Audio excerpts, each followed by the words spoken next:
اعوذ باللہ من الشیطان الرجیم بسم اللہ الرحمن الرحیم۔ محترم بھائیوں اور بہنوں کو حافظہ عائشہ کا سلام۔ امید کرتی ہوں آپ سب خیر و عافیت سے ہوں گے اور اللہ پاک آپ کو ہمیشہ خیر و عافیت میں ہی رکھے، آمین۔ پیارے ناظرین، ہمارے ایک معزز دوست نے سوال کیا ہے کہ بیوی کی طلاق یافتہ بہن یا کنواری بہن سے نکاح جائز ہے کہ نہیں۔ ناظرین، سوال کے جواب سے پہلے چینل پر نئے آنے والے دوستوں سے گزارش ہے کہ ہمارے اردوستان چینل کو سبسکرائب کر کے ساتھ گھنٹی کے نشان کو دبا دیں تاکہ ہم جب بھی کوئی نئی ویڈیو اپلوڈ کریں تو آپ کو ویڈیو کا نوٹیفیکیشن مل جائے اور آپ کو نئی سے نئی معلومات ملتی رہیں۔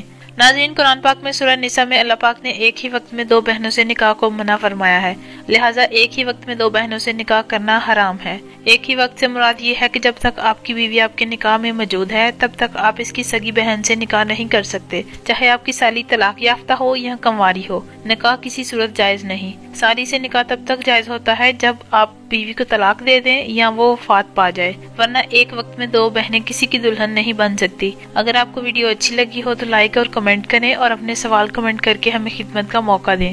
اللہ پاک ہمیں علم و دین حاصل کرنے کی توفیق عطا فرمائے، آمین۔